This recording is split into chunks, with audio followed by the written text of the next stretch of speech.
Bueno, entonces vamos a comienza la última plática. Me da un gusto enorme aquí presentar al buen Chuchín Núñez. Ahorita ya este, es muy padre que ahorita ya está en la Facultad de Ciencias desde este año, ya lleva un año ahí. Y pues nos va a presentar acciones históricas en espacios de Alexandrov. De dimensión 4. De dimensión 4. Muchas gracias. Igual y empiezo con un disclaimer chiquito, que es que por razones administrativas y burocráticas fui al mismo tiempo organizador y participante. Pero bueno, trataré de hacerlo lo más indoloro posible, entonces muchas gracias por la paciencia. Y pues nada, igual quisiera comenzar felicitando a Oscar, y decir nada más que, digamos, en un entorno que a veces puede ser tan inhóspito como la academia, me da mucho gusto conocer a Oscar, que es la persona más amable que yo conozco, no solo en ese entorno, sino en general, y me siento muy contento de poder decir que fui y soy su alumno, independientemente de sus logros matemáticos, que admiro mucho y seguiré admirando mucho, que también lo admiro mucho como persona. Entonces, bueno, pues voy a tratar de hacerlo lo más rápido e indoloro posible que se pueda.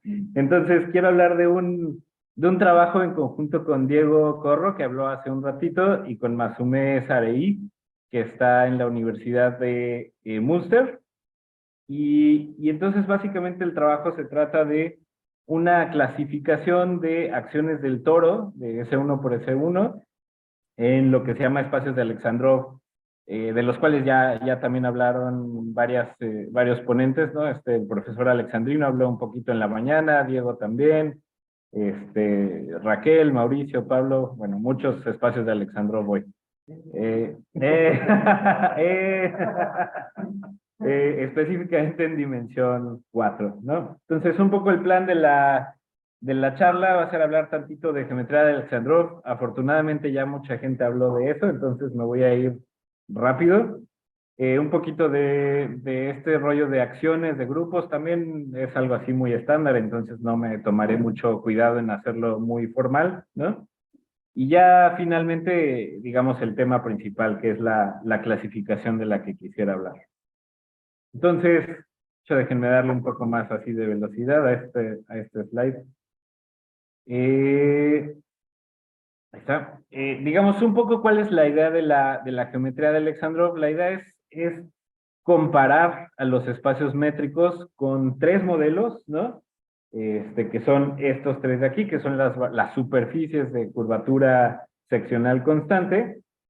¿Y de qué manera los comparamos? Digamos, los comparamos a través de triángulos geodésicos. Si tenemos, ¿qué es un triángulo geodésico? Es pues la elección de tres puntos en mi espacio métrico, la elección de tres geodésicas que unen a esos puntos, y resulta que con condiciones bastante razonables siempre existe lo que se llama un triángulo de comparación, que otra vez es un triángulo geodésico, pero ahora en estos espacios modelo, ¿no? Es un triángulo que tiene las mismas medidas de longitud en los lados correspondientes, ¿no?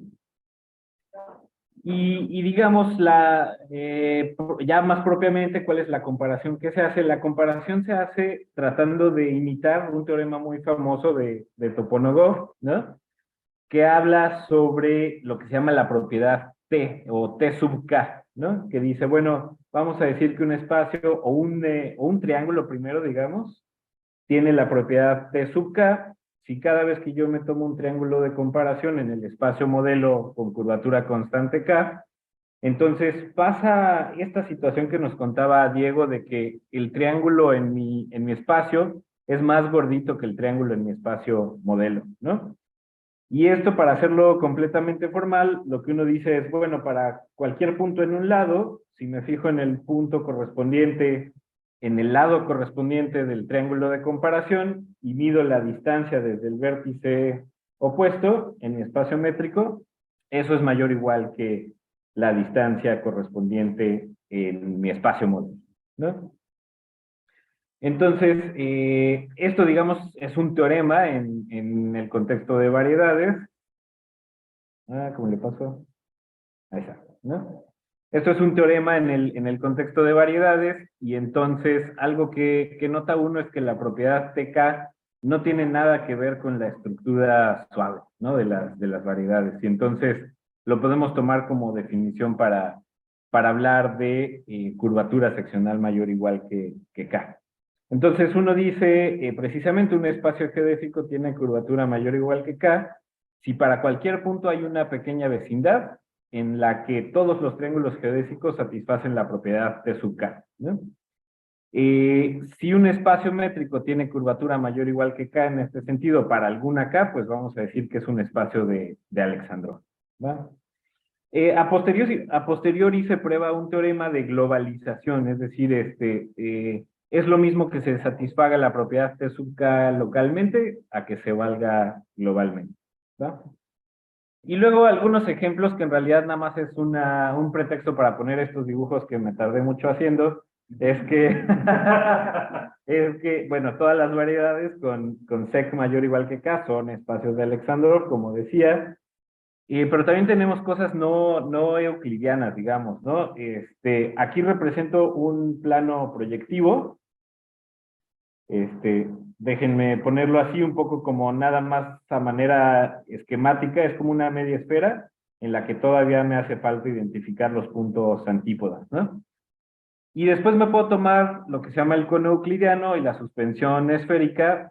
Esos tienen métricas, digamos, adecuadas, que no me voy a tomar el tiempo de definir, pero se les puede poner métricas a esos espacios topológicos que los hacen espacios de Alexandrov también, digamos, ¿no? Entonces, alrededor de estos puntos, pues la situación no se ve ni siquiera localmente euclidiana, ¿no? Entonces, tenemos muchas más cosas que variedades.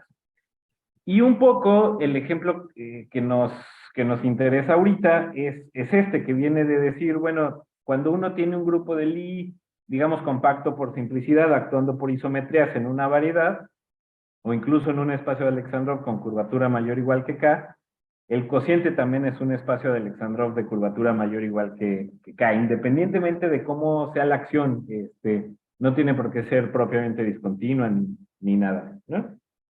Y entonces, por ejemplo, un espacio muy típico que sale en bajas dimensiones es la suspensión del proyectivo, y ese se puede ver exactamente como un cociente de una acción por isometrías en S3, ¿no? Ok, entonces un poco nada más así para recordar rápidamente lo que ya nos platicó Diego, es qué tan diferentes pueden ser los espacios de Alexandrov de las variedades riemannianas. Pueden ser muy diferentes, no solo globalmente, sino también infinitesimalmente. Aquí el análogo infinitesimal de lo que sería el espacio tangente en una variedad es lo que se llama el espacio de direcciones, digamos, o el cono del espacio de direcciones, que viene de decir o de notar que los ángulos entre geodésicas que salen de un mismo punto están bien definidos. Eso es una consecuencia de la propiedad TK, que bueno, hay que demostrar, pero se puede hacer. Y entonces me puedo fijar en las clases de equivalencia de geodésicas que hacen este ángulo cero entre ellos, ¿no? Esto me da un espacio de direcciones geodésicas, digamos, ¿no? Que pueden no ser completo. Por ejemplo, Diego nos dio un ejemplito, aquí hay otro muy similar, que es si tomo un disco unitario y me paro en un punto en la frontera, entonces todas estas son direcciones geodésicas, pero puede uno hacer tender esas direcciones a algo que no es una dirección geodésica, ¿no?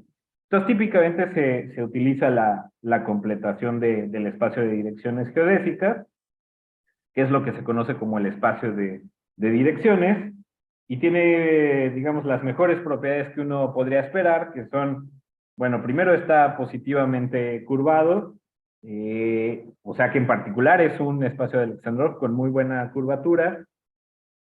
Algo que digamos es tardado de demostrar, pero es muy útil, y es verdad, es que la dimensión de un espacio de Alexandrov, la dimensión de Hausdorff, siempre es o uno entero o infinito, ¿verdad? Y entonces en el caso de que sea, digamos, finita, pues siempre tengo esta relación de aquí, ¿no? La dimensión del espacio de direcciones es una menos que la dimensión del espacio.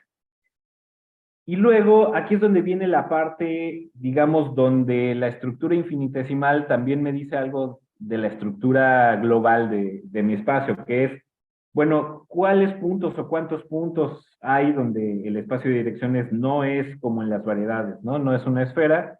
Y lo que resulta es que siempre hay un conjunto denso y abierto donde el espacio de direcciones es como en variedades, es la esfera de dimensión 1 menos, y además hay un estimado de codimensión del complemento de este conjunto. Ahora lo menciono. Y un teorema muy profundo de Perelman me dice que además el espacio de direcciones determina la topología local de mi espacio. Digamos, más precisamente, para cada punto hay una pequeña vecindad que se ve exactamente como el cono del espacio de direcciones, que sería como el análogo de decir que en las variedades el mapeo exponencial es un difeomorfismo local. Ok, entonces digamos, con eso me gustaría pasar un poquito a decir qué pasa con las acciones por isometrías. Y aquí, digamos, toda la teoría funciona esencialmente igual que en variedades. Déjenme recapitular los resultados más útiles y más clásicos, que son, bueno, los siguientes, ¿no? Digamos, si denotamos a la órbita de un punto por g de x, ahí está. Primero siempre puedo identificar esto, digamos en variedades uno puede hacer esto un difeomorfismo, aquí nada más va a ser un homeomorfismo. Siempre lo puedo identificar con este cociente, donde g sub x denota al conjunto de puntos en G, al conjunto de elementos en G que fijan a X, ¿no? Es el grupo de isotropía que se llama, que siempre es un subgrupo cerrado. Entonces siempre podemos hacer esta identificación. Y después, digamos, las isotropías las puedo ordenar en términos de que voy a decir que una isotropía es menor o igual que otra, ¿no? Si una está contenida en el conjugado de la otra, ¿verdad? Por algún elemento de G. Entonces las isotropías están ordenadas y eso quiere decir que las órbitas también están ordenadas de alguna manera y le vamos a llamar órbitas principales a las que correspondan a la isotropía más chiquita, que por el resto de la plática va a ser el grupo trivial, ¿verdad? Es lo que se llama una acción efectiva. Entonces, típicamente vamos a considerar acciones efectivas, así va a ser por el resto de esta charla, ¿va? Esas se llaman órbitas principales.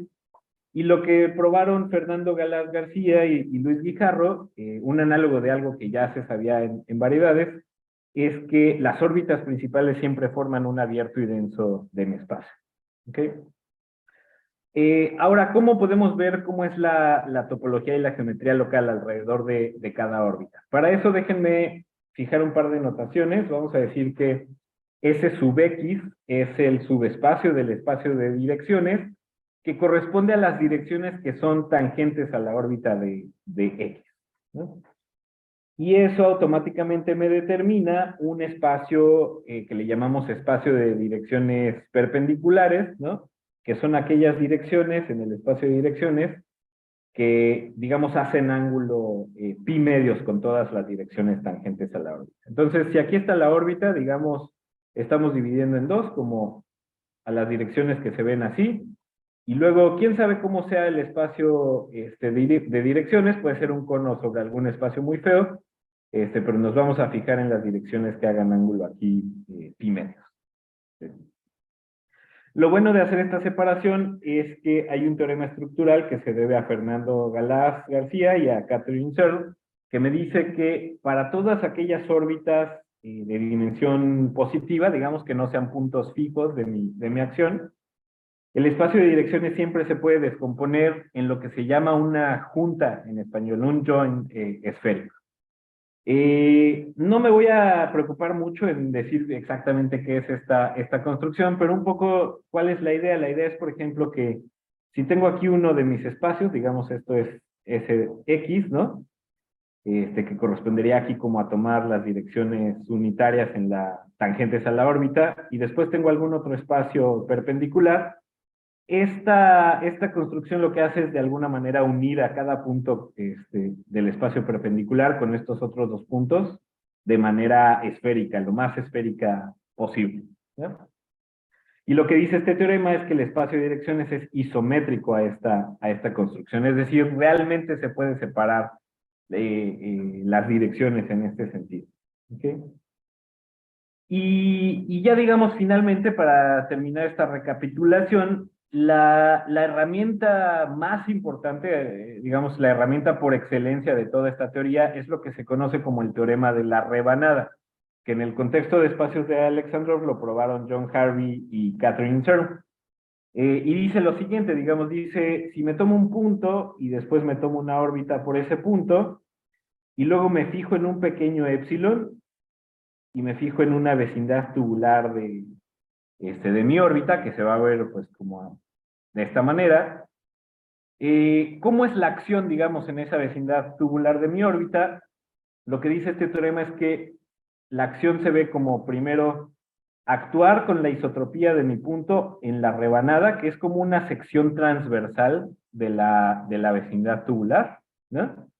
Y después esta rebanada moverla a lo largo de la vecindad tubular, ¿verdad? Aquí lo pongo, digamos, formalmente, que es lo que se llama un producto torcido, ¿no?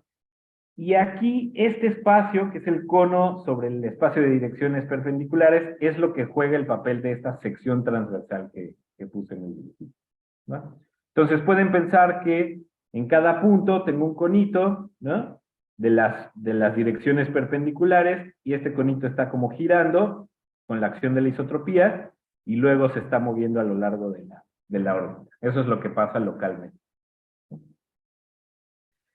Ok, entonces, bueno, ya digamos para hablar un poco ya de los espacios que nos interesan, aquí nos interesa considerar acciones del toro sobre espacios de Alexandrov de dimensión 4. Aquí ya hay trabajo previo que se debe a Orlik, a Raymond y a Pao, en el que dan dos tipos de clasificaciones de estos espacios en el caso de variedades.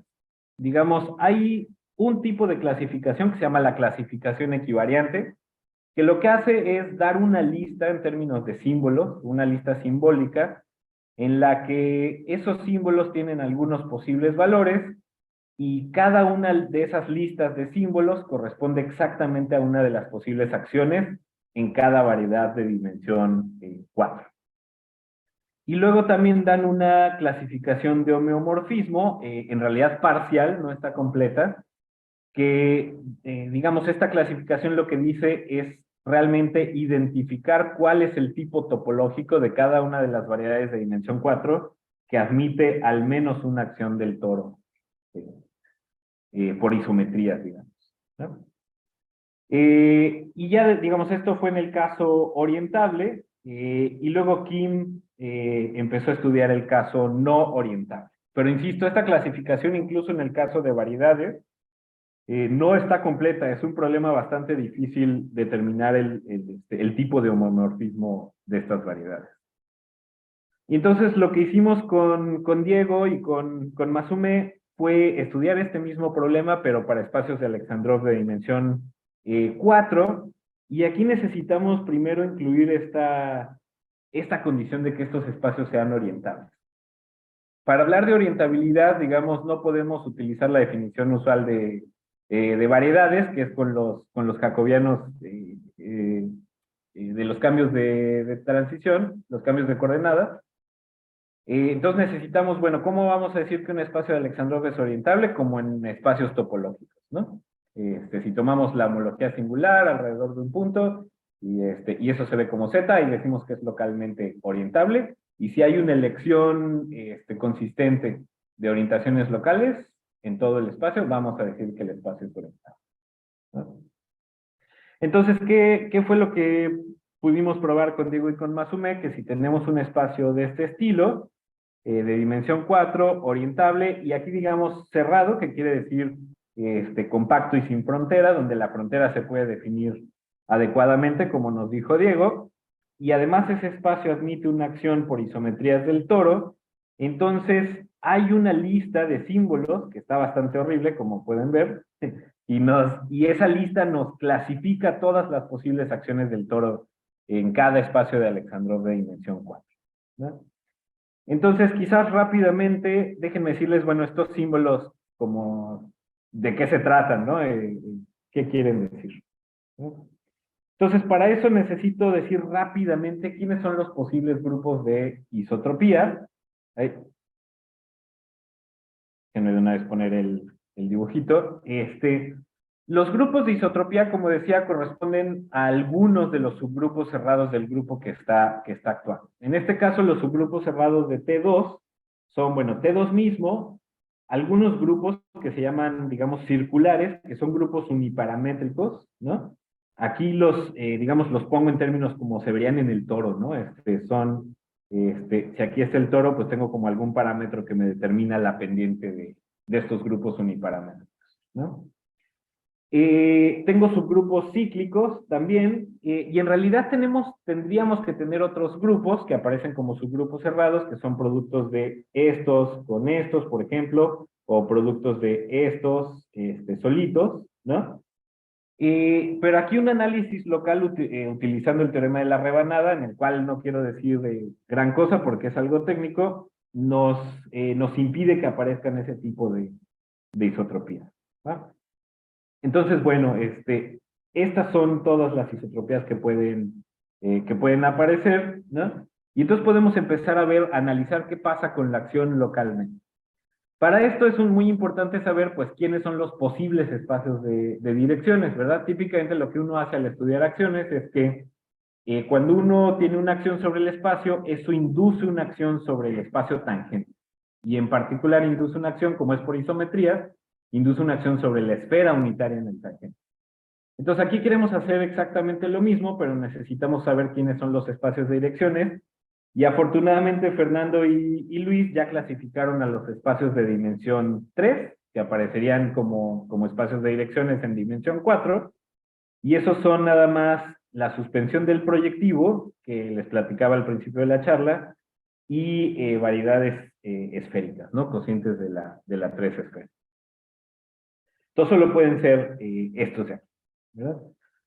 Entonces podemos ir viendo, digamos, caso por caso, qué pasa si la isotropía es tal, si la isotropía es tal, si la isotropía es tal. Con el teorema de la rebanada podemos hacer un pequeño dibujito de cómo se ve el espacio de órbita, ¿no? Por ejemplo, aquí les pongo de ejemplo el caso en el que la isotropía es total, o sea, si el punto es fijo. Entonces, el teorema de la rebanada me dice cómo se ven las órbitas al ladito de este punto, ¿no? Y entonces se ven como un pequeño arquito donde tengo isotropía circular de un lado, un pequeño arquito donde tengo otro tipo de isotropía circular del otro lado, y el resto tengo isotropía trivial. Ok, digamos, para no cansarlos mucho, aquí digamos, había puesto los otros dibujitos, que se puede hacer el análisis local y todo, ¿no? De cómo se ven, pero quizás me interesa nada más bien, ay, ya desapareció aquí está. Me interesa más bien poner cómo se ve ya en general el espacio de órbitas, ¿no? Entonces, gracias al teorema de la rebanada, lo que podemos ver es que el espacio de órbitas siempre se va a ver como una dos variedad, ¿no?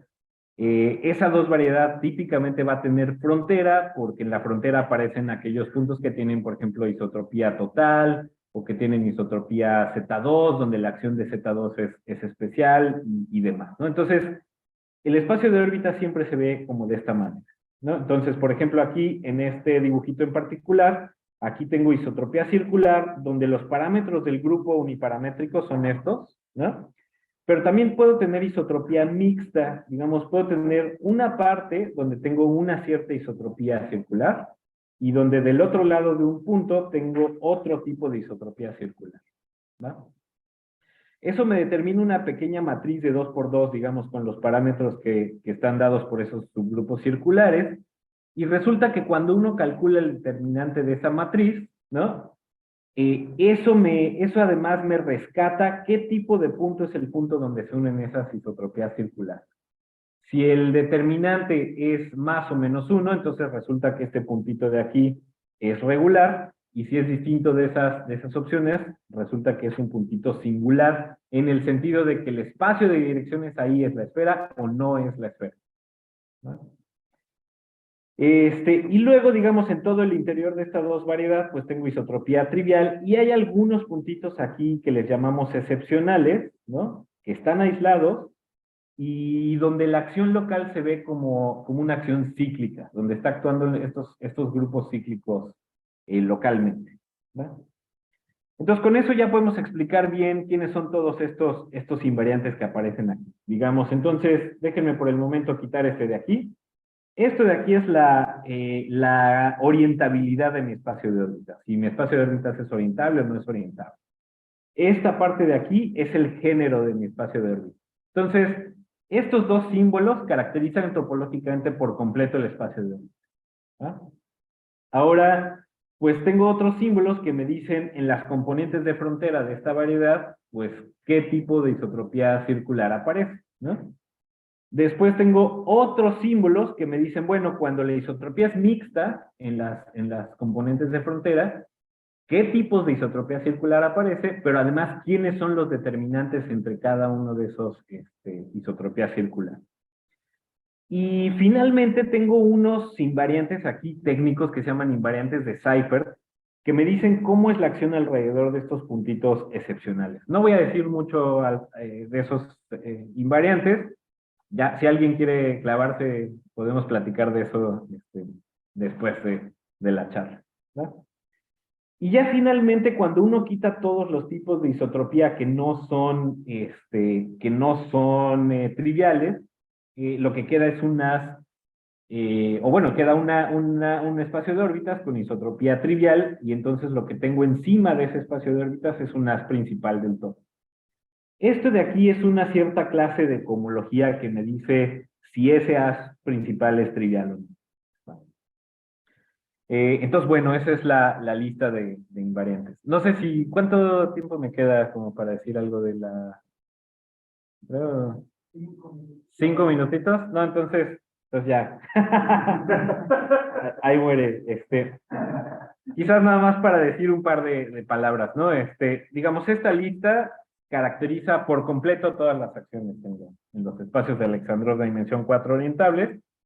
Y desgraciadamente el tipo topológico no sabemos gran cosa al respecto. Digamos, lo único que sabemos es que siempre se puede escindir en un cierto tipo de sumas conexas a estos espacios de dimensión 4, donde, digamos, en dos partes. Una parte de la suma conexa es una variedad, es así suave, de dimensión 4, de las que clasifican Orlik, Raymond, Pao y Kim, y que admite una cierta acción del toro estándar, ¿no? Y otra parte de la suma conexa es donde está concentrado toda la parte que sería como de Alexandrov, digamos. Es un espacio que topológicamente es simple porque tiene grupo fundamental 0, es simplemente conexo, pero que tiene todos los puntos singulares del espacio ahí metidos y tiene toda la isotropía que esté asociada a puntos singulares también ahí metida. Es decir, el espacio de órbita siempre se puede separar como en una suma conexa de un disco, que tiene cosas bastante horribles aquí en la frontera, más una variedad de Orlik y Rayleigh. Entonces, bueno, pues nada, eso es un poco lo que les quería platicar. Me voy a saltar hasta a la última, y muchas gracias. Muchas gracias.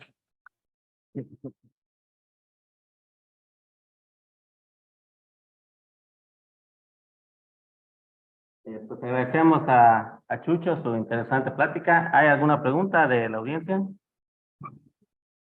Ya sea presencial o virtual.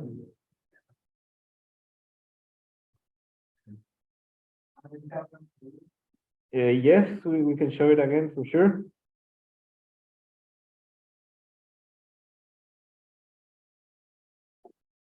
Should be, because I translate.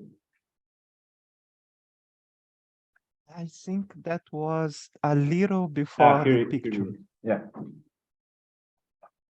nice Sí, picture. digamos, esta es la clasificación. En realidad lo que ellos clasifican es los espacios de dimensión 3 cerrados que tienen curvatura positiva. Entonces, esos son justo como los que pueden aparecer como espacios de direcciones en dimensión 4, ¿no? Entonces, esto en realidad viene de esa clasificación. Y la clasificación se hace, en realidad lo que ellos clasifican es eh, tienen una construcción topológica que es se llama la cubierta doble ramificada canónica, que lo que hacen es que quitan a los puntos donde el espacio de direcciones no es la esfera, se toman la cubierta doble de orientación de ese espacio y después resuelven las singularidades de una forma buena. Eso les da una 3 variedad suave que cubre ramificadamente al 3 espacio de Alexandrov y que trae consigo una involución isométrica que invierte la orientación global. Entonces lo que hacen ellos es en realidad clasificar esas involuciones isométricas. I see. I see. Thank you. Thank you. But your paper, your work is quite well as well. Bien, ¿alguna Thank otra you. pregunta?